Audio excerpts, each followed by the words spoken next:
아, 아, 안녕하세요. 와, 불금에 이 늦은 시간에 제가 진짜 9시 넘어서 발표해 본 게 얼마 만인지 모르겠습니다. 네, 여러분 대단하시고요. 특히 한국대 티니지 대신 저를 선택해 주셔서 감사합니다.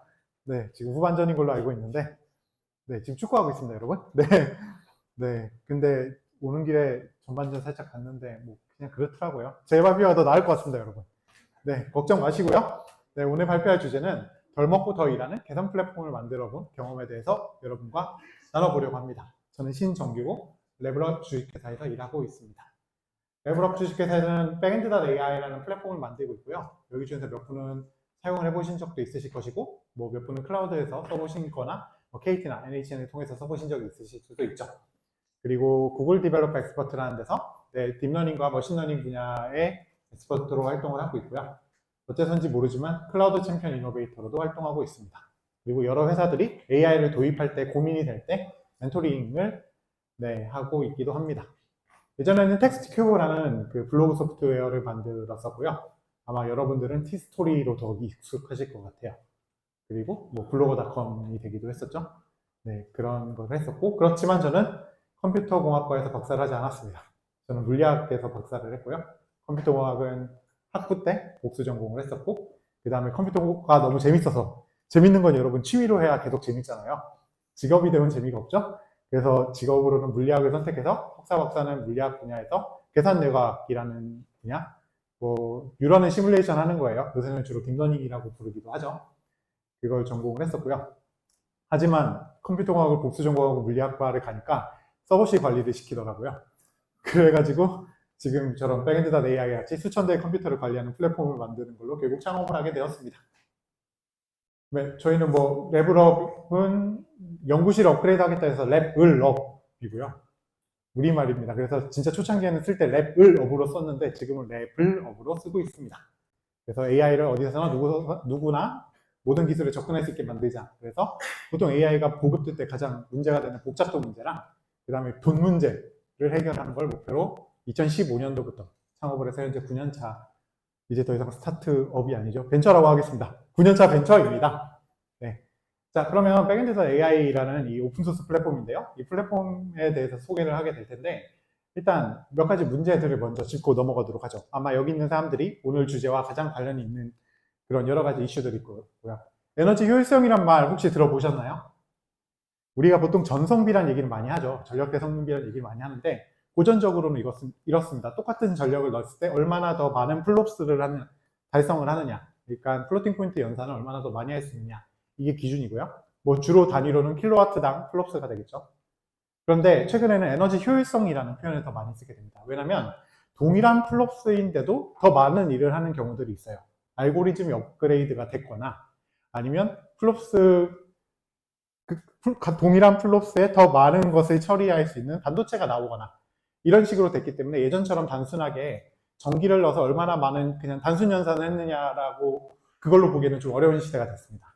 그래서 우리가 어떤 태스크를 하나 정해놓고 이 태스크를 처리하는 데 드는 전력 비용을 에너지 효율성이라고 부릅니다. 그래서 보통 태스크당 와트를 사용을 하죠. 예를 들면 우리가 어떤 이미지가 오늘 되게 이슈가 된 짤을 하나 봤는데요. 짤이라고 하니까 좀 이상하네요. 그 머핀이랑 개를 구분하는 AI 혹시 보셨나요? 오늘 되게 트위터에서 유명했던 게 이 문제가 드디어 풀렸다. 그래가지고 이제 챗GPT에 그걸 업로드를 하면 구분을 다 해주더라고요. 머핀을 보고 머핀이라고 하고 머핀같이 생긴 개는 개 종류를 알려줍니다. 되게 그래서 이제 더 이상 우리에게 남은 건 무엇인가? 개랑 머핀을 구분하는 것조차 기계에게 뺏기다니 인간에게 뭐가 남았는가? 뭐 이런 얘기들을 많이 했는데요. 어쨌든 그런 이미지 태스크를 처리하는 데 드는 와트. 예를 들면 동일한 알고리즘이 기준이 될 때도 있어요. 뭐 레지넷을 사용을 했거나 아니면 우리가 욜로 같은 거 세그멘테이션 할 때 욜로를 선택을 하거나 그런 것이 기준이 되기도 하고 또는 어떤 태스크, 그러니까 개랑 머핀을 구분하는 그 태스크를 기준으로 여러 종류의 알고리즘이 있을 수가 있잖아요. 그런 알고리즘을 따로 떼서 태스크를 정의하기도 합니다. 그래서 보시면은 어떤 우리가 특정한 그 딥러닝 알고리즘을 태스크로 놓는 경우 또는 그 딥러닝 알고리즘이 해결하려고 하는 최종 문제를 태스크로 놓는 경우 이 두 가지가 다 있고요. 지금은 후자에 조금 더 가깝습니다. 왜냐하면 알고리즘 발전도 굉장히 빠르게 일어나고 있거든요. 그래서 실질적으로 우리가 어떤 일을 수행을 할 때 에너지가 얼마나 소비되고 얼마나 효율적으로 사용되는가를 측정하는 방식이에요. 그래서 기존 우리가 뭐 이걸 그래서 어떻게 측정할 거냐, 가장 간단한 거는 예전처럼 하는 거죠. 얼마나 전기를 먹었는지 보는 겁니다. 동일한 반도체에 뭐 동일한 알고리즘이면 항상 동일한 값이 나올 테니까요. 그 다음에 이제 소프트웨어로 해결을 하는 거죠. 예를 들면 딥러닝 모델을 바꿔서 해결을 한다거나 더 짧고 더 효율적인 모델로 동일한 문제를 해결을 한다거나, 또는 우리가 그냥 머신러닝 알고리즘이나 이런 것들도 여러 종류의 알고리즘 있잖아요. 특정 문제를 잘 푸는 알고리즘을 잘 골라서 해결을 할 때도 있죠.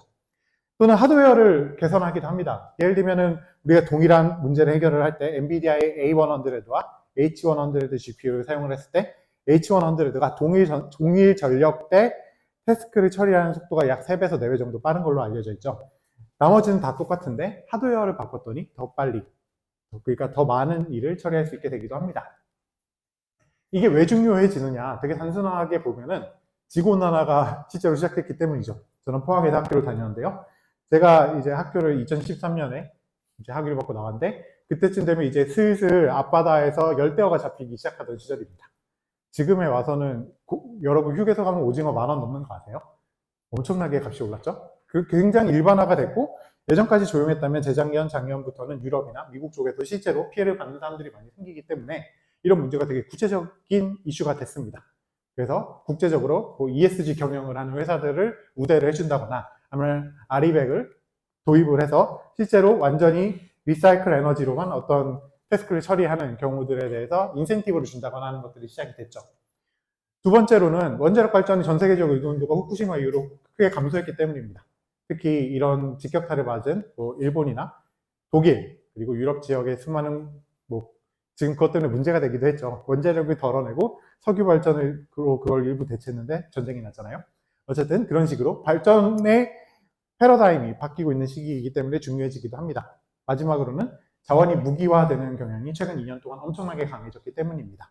예를 들면 러시아와 우크라이나의 전쟁 때문에 러시아가 송유를 하지 못하게 되니까 유럽에 굉장히 큰 에너지 위기가 닥친다거나, 그 다음에 최근에 일어난 뭐 당장 뭐 이스라엘이랑 팔레스타인 간의 분쟁이 일어나니까 석유값이 영향을 받죠.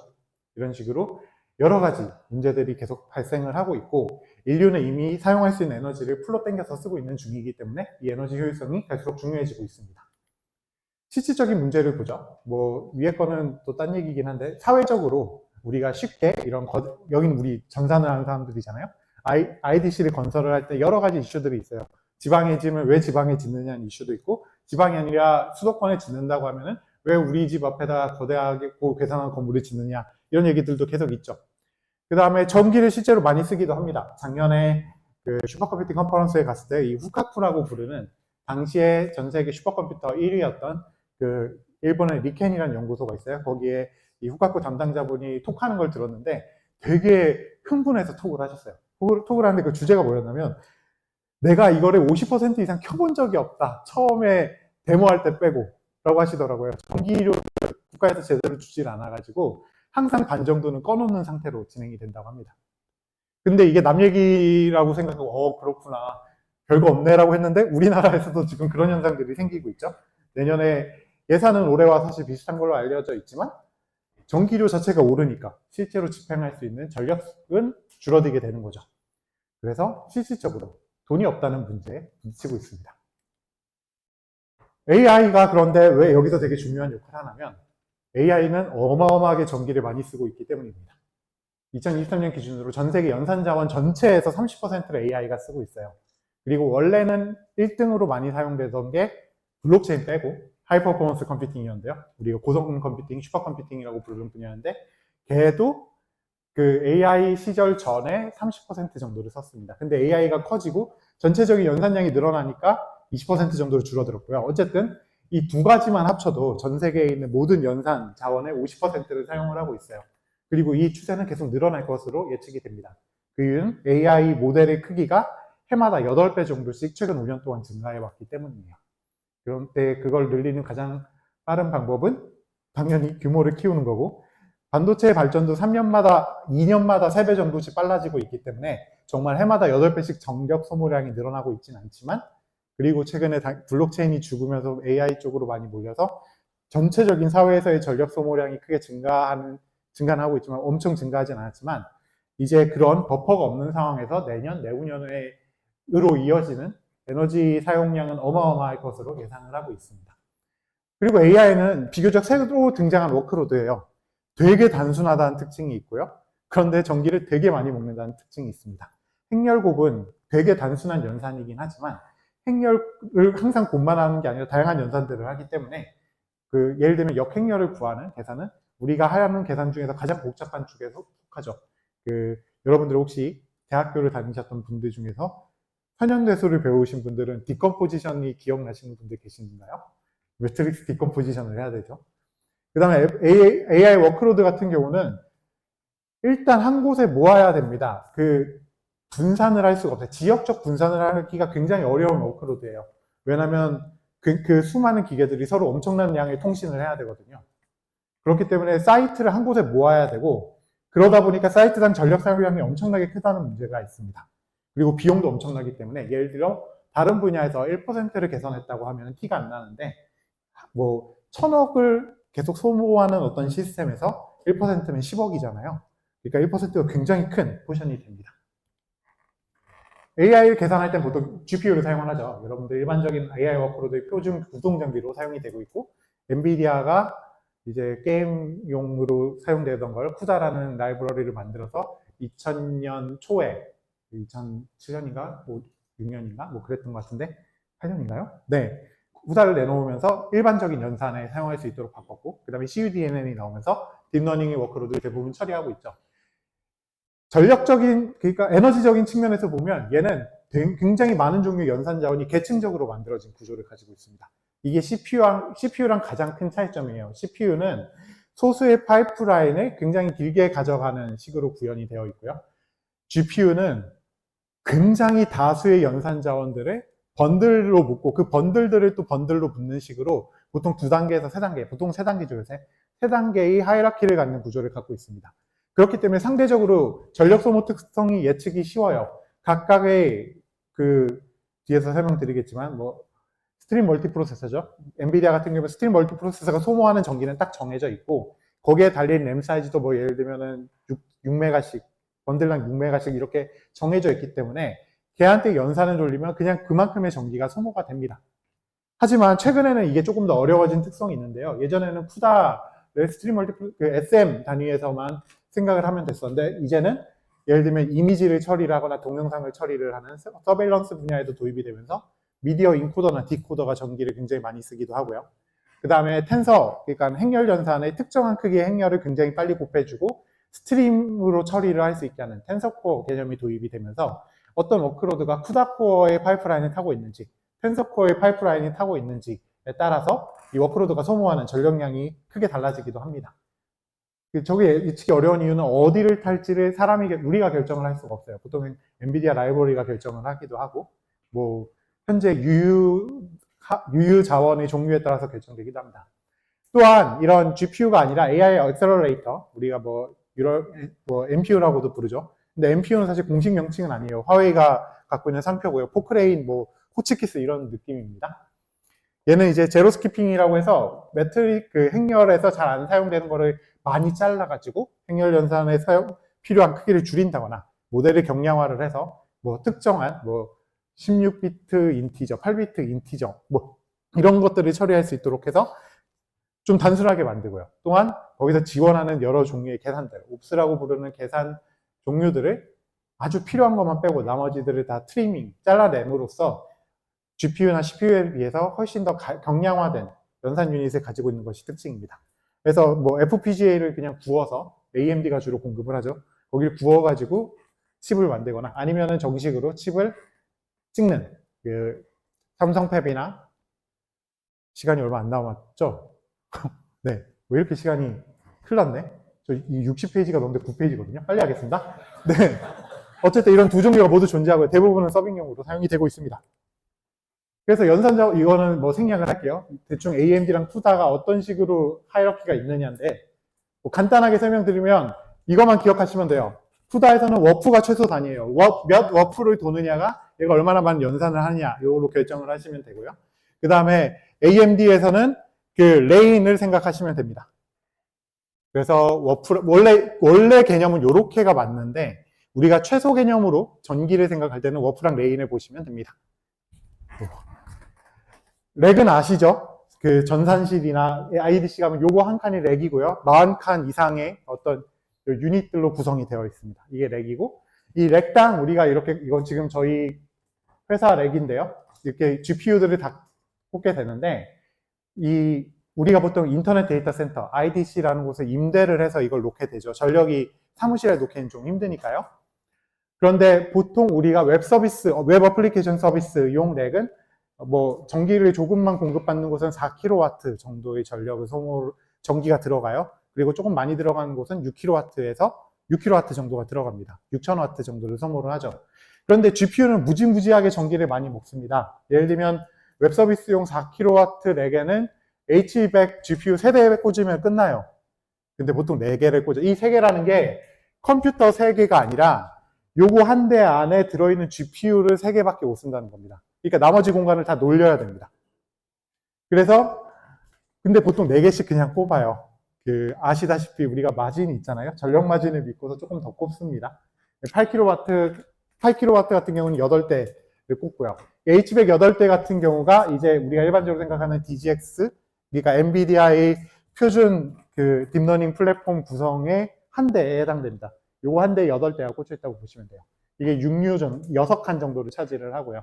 나머지 공간은 이걸 하나 꽂으면 다 놀아야 됩니다. 얘 같은 경우는 지금 고밀도 존이라고 해서 전기가 많이 들어오는 영역이라 왕창 꽂은 거고요. 자, 그럼 이 자원 크기를 보면은 지금 요 렉 하나에 요거 8대 꽂을 수 있는 걸 예를 들어 가정을 해봅시다.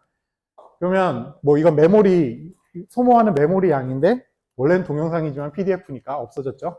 그래서 일반적인 GPU, 뭐 4090, 뭐 요런 애들 하면 20기가 정도의 GPU 메모리가 달려있고 GPT-3를 서비스를 하면 320기가 정도의 GPU 메모리가 필요합니다.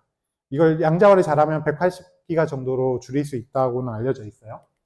근데 요거를 여러분은 지금 애니메이션을 보고 계십니다. 이렇게 줄어드는 거 보이시죠?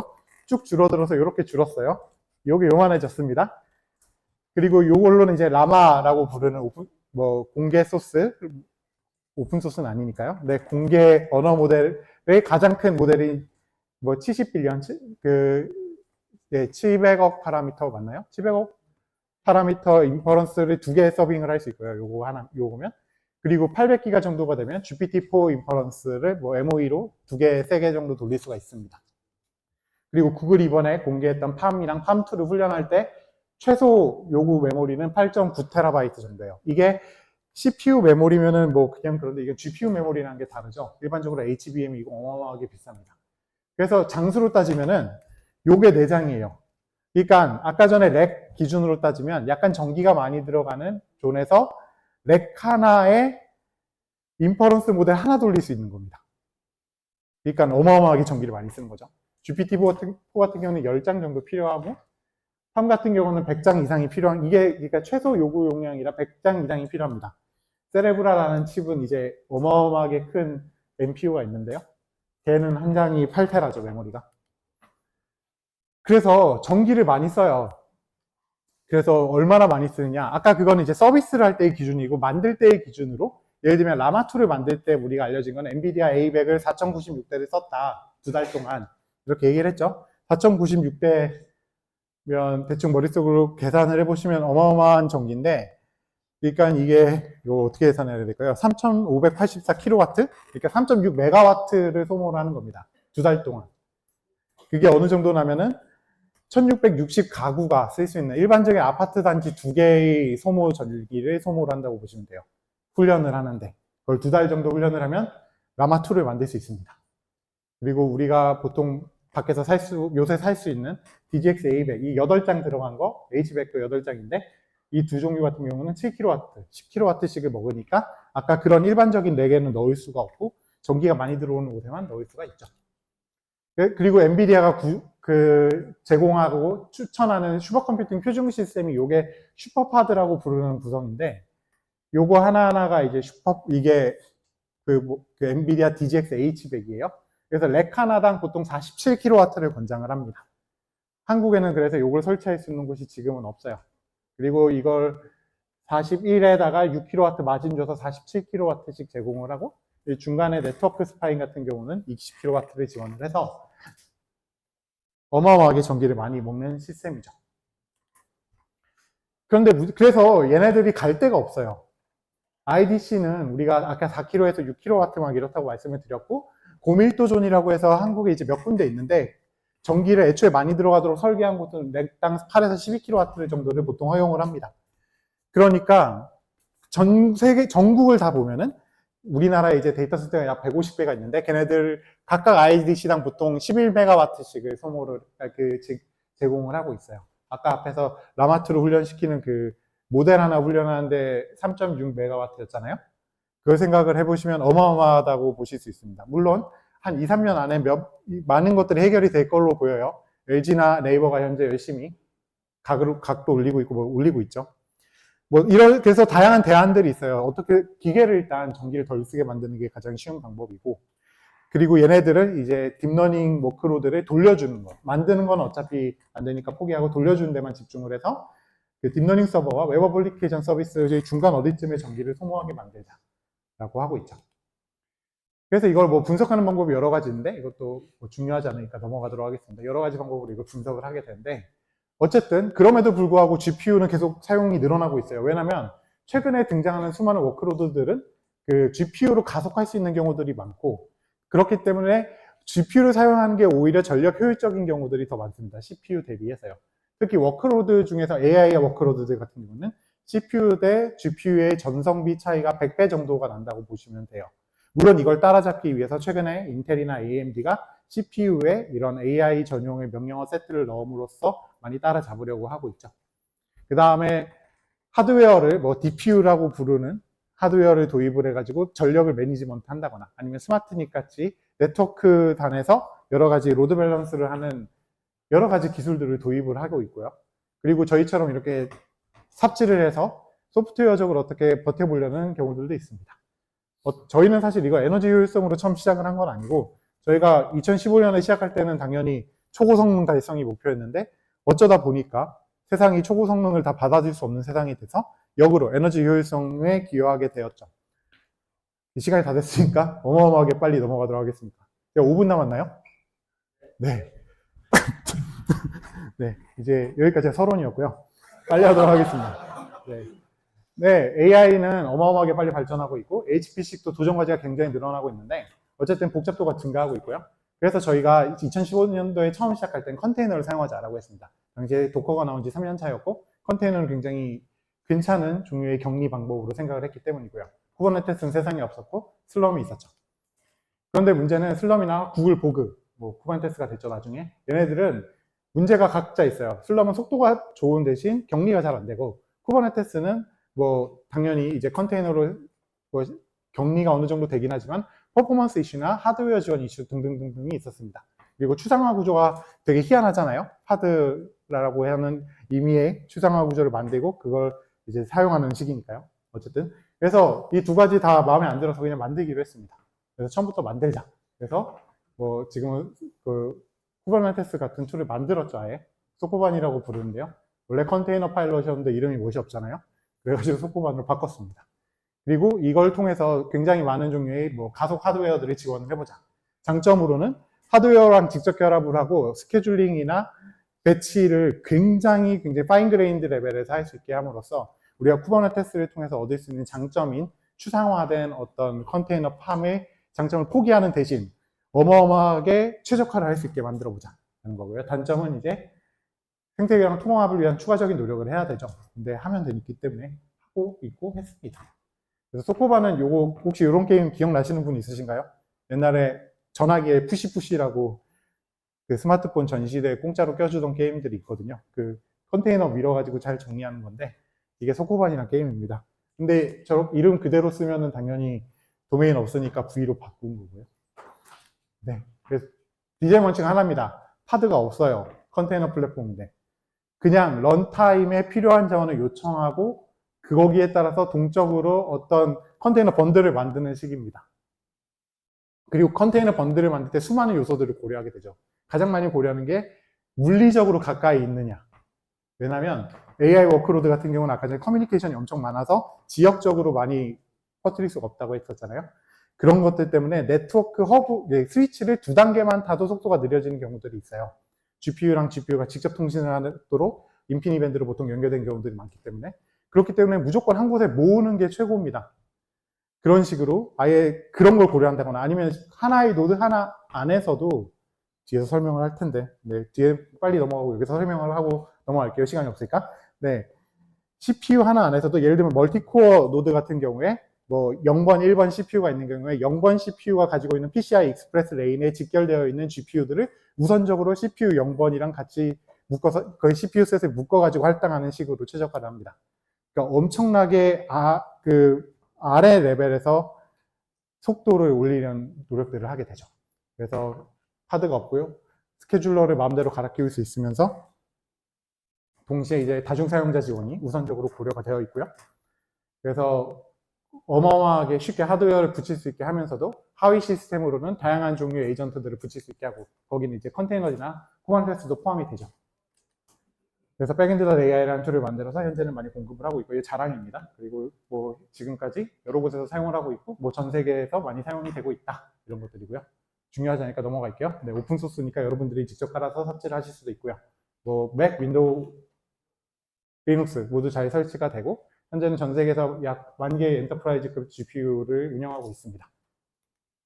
그리고 주요 컴포넌트는 이렇게 생겼고요. 네, 아키텍처는 이렇게 생겼는데 저는 지금 시간을 오버했습니다. 그리고 이제부터가 본론이죠.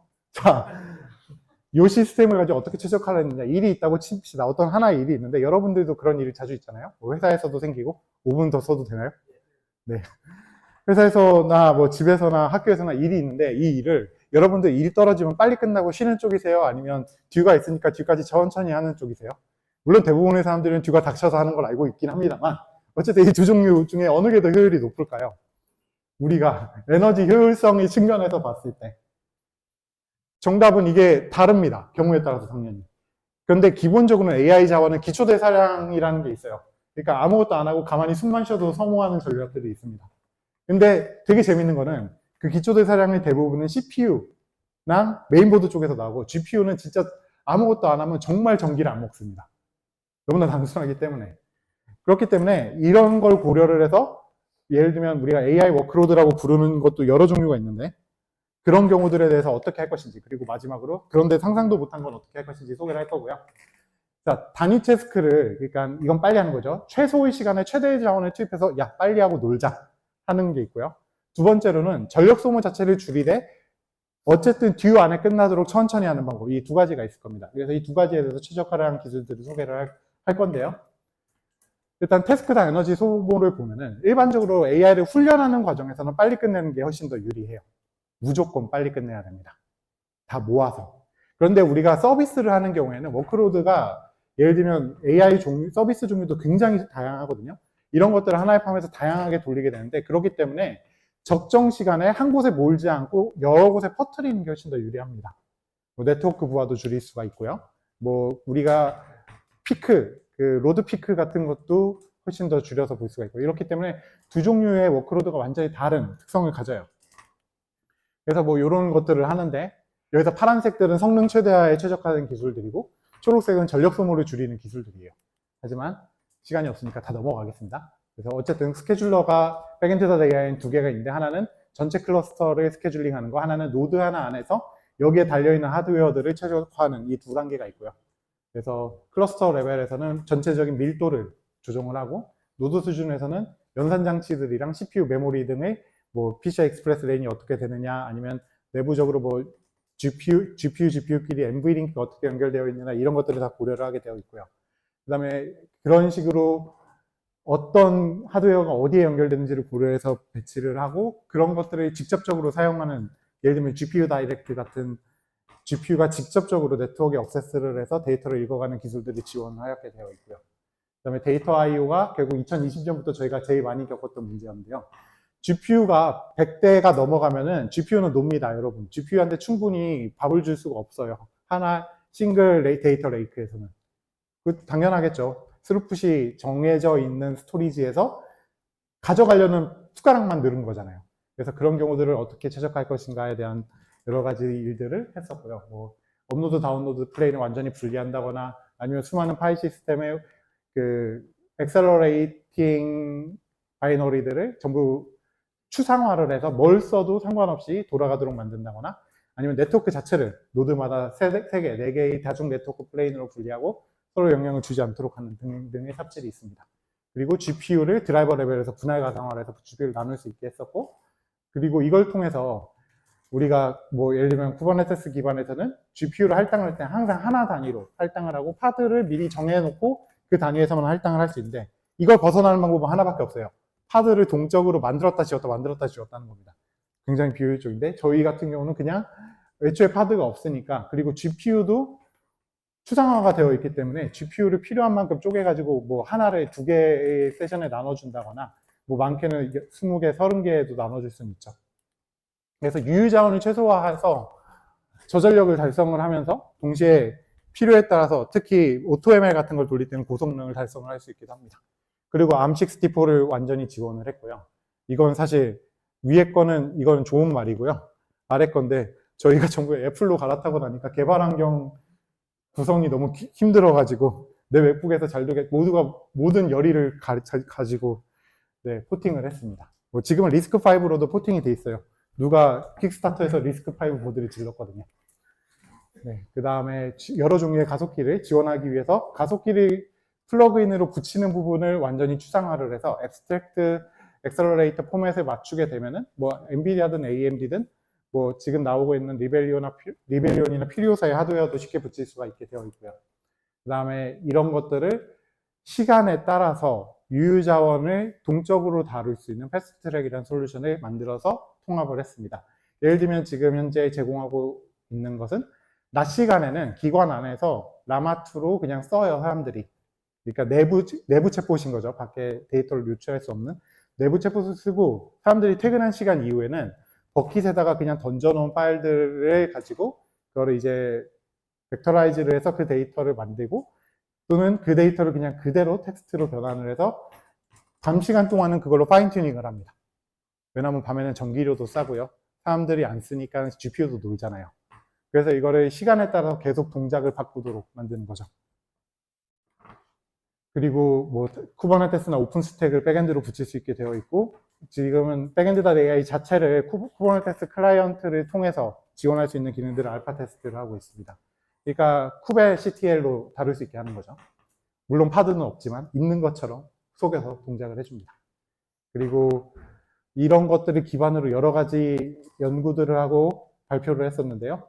예를 들면 어떻게 하면 웨이팅 타임을 줄여서 최소한의 익스큐션 타임으로 모든 태스크를 처리하게 하는가, 이런 연구들을 해서 발표를 했었고, 사실 이 슬라이드 하나가 40분짜리 발표였죠. 그 다음에 이제 연산 자원을 크기를 동적으로 가져가서 유닛당 비용을 최소화하는, 그리고 효율성을 올리는 여러 가지 연구들을 발표를 했었습니다. 자, 그러면 이제부터 이불밖은 위험해. 자, 이런 문제, 앞에서 문제들 되게 나이스하고 멋져 보이잖아요. 와, 이런 것들이 다 했으니까 되게 좋겠다라고 했는데 필드는 되게 험악하죠. 자, 이런 거를 우리가 할 수 없는 상황을 상상해 봅시다. 제가 상상이라고 이제 여러 고객 케이스를 합쳐가지고 하나로 만들어서 말씀을 드릴게요. 자, 어떤 고객이 있어요. 근데 이게 되게 커요, 고객이. 그런데 최대 성능을 저희가 일단 달성하고 훈련을 하는데 GPU가 자꾸 죽어요. 뭐 일주일 있다 죽어. 한 대, 2대 죽을 때는 죽었다 이러는데, 예를 들면 이제 DGX가 수십 대가 있는데 그 중에서 5대, 6대씩이 막 죽는 거예요. 그러니까 당연히 야, 너네 때문에 죽는 거 아니냐, 너네 뭐 이상한 일 많이 했던데 너네 때문에 죽는 거 아니냐 이랬죠. 그래가지고 이제 IOCT의 기반으로 엄청나게 매트릭을 수집을 해서 부검을 했죠. 왜 죽었는가, 그 서버들은 왜 죽어서 싱가포르로 갔는가. 네, 서버들은 죽으면 싱가포르로 갑니다. 네. 대만으로 가는 애들도 있어요. 대만으로 가는 애들도 있고 싱가포르로 가는 애들도 있고. DGX는 대만으로 가네요. 네. 그 원인이 뭐였냐면 IDC에서 전력이 공급이 이렇게 평탄하지 않아서였습니다. 우리나라는 이런 경우가 많지는 않지만 외국 같은 경우는 IDC 전력이 튀는 경우들이 많이 있어요. 그래서 주기적으로 파워가 튀고, 그 파워가 튀는 게 어느 정도 워크로드가 덜 들어간 상태에서는 그거를 버퍼링을 할 수가 있는데, 풀 워크로드로 들어가고 있는 상태에서는 그게 굉장히 큰 충격이 되는 거예요. 전력을 있는 대로 다 뽑아 쓰던 상황에서는. 그리고 그런 애가 하나가 죽으면 같은 렉에 있는 애들도 같이 영향을 받습니다. 그래서 이걸 그래서 알려줬더니 어떻게 해결 안 되겠냐. 해결을 못 하잖아요. IDC 전력을 저희가 무슨 수로 고쳐요? 그래가지고 스케줄러 동작을 바꿔가지고 아까 말씀드린 것처럼 딥러닝 워크로드는 무조건 한 곳에 몰아가지고 처리를 해야 되는데 이제 우리 강산 푸르게 최대한 넓게 퍼뜨렸습니다. 그러니까 무조건 워크로드가 최대한 분산되도록 뭐 렉이 8개면 8개 다 분산되도록 그래서 렉당 정력 부하를 굉장히 균일하게 유지한 정책을 만들어서 적용을 했어요. 그러니까 죽지는 않았죠. 그러니까 무슨 일이 생겼느냐. 이 경우에 스위치가 당연히 한 단계 더 타게 됩니다. 보통은 리프 스위치를 타고서 가게 되는데 그게 아니라 그 스켈레톤을 몽땅 다 타고 2단계 이상 호핑이 일어나기 때문에 속도가 느려졌어요. 라고 하는 거예요. 그 사용자 그룹이. 느려지겠죠. 느려지게 만든 게 핵심이니까. 그래서 엔딩이 어떻게 났냐면 해당 사이트가 결국 IDC를 바꿨습니다. 다른 도시로 다 몽땅 싣고 옮겼어요. 그래서 여기서 교훈을 얻은 게 전력 일수는 엄청나게 커질 거다라는 저희가 교훈을 얻었고, 그래서 딥러닝 워크로드에서 가장 덜 사용되는 자원이 뭔지 쭉 모니터링 해봤는데 저희의 결론은 CPU가 가장 덜 사용됩니다. 딥러닝 때는. 그러니까 데이터 가공 때는 CPU만 사용되지만 딥러닝 트레이닝이나 인퍼런스 할 때는 CPU가 거의 놉니다. 그래서 CPU를 덜 쓰게 만들자 라고 해서 아까 전에 말씀드린 것처럼 애플 실리콘 때문에 필요해서도 있지만 우리 미래는 ARM이다 이래가지고 ARM으로 몽땅 포팅을 했어요. 반년 정도 걸렸던 것 같아요. 그래서 저희는 풀 시스템이 다 ARM 시스템에서 돌아가는데 이때만 해도 이제 ARM이 금방 온다 이렇게 생각을 했는데 엔비디아가 2021년도에 그레이스 호퍼를 발표를 했으나 실제로는 아직 딜리버가 안 된 상태입니다. 그래서 얘 같은 경우는 ARM CPU랑 호퍼 GPU를 붙여가지고 하나의 그레이스 호퍼라는 슈퍼컴퓨터를 만들었죠. 아마 조만간 쓰이지 않을까요? 이런 게 이제 예고요. 사실은 더 많은 얘기가 있어서 적을 수 없는 얘기들을 말로 드리려고 했으나 저는 10분을 오버했기 때문에 끝내도록 하겠습니다. 그리고 데모는 PDF가 되면서 없어졌습니다. 네. 그래서 오늘은 에너지 효율화랑 AI 분야의 연관성에 대해서 먼저 소개를 드렸고 저희가 백엔드.AI라는 플랫폼을 만들면서 여러 가지 문제들을 발견을 했고 그런 것들을 해결을 했는데 어떤 것들을 해결했는지 말씀을 드렸고요. 그리고 뭘 들었는지 잘 모르겠다 하시는 분은 나중에 슬라이드를 보시면 이런 내용이었구나 라고 하시면 되고요. 그 다음에 사례로는 에너지 효율화를 둘러싼 다양한 이슈들 중에 뭐 몇 가지 소개를 드리고 여러 개의 경험을 하나로 묶어서 소개를 드렸습니다. 그래서 여기까지 이 늦은 시간에 불금에 저희 쇼를 봐주셔서 감사합니다.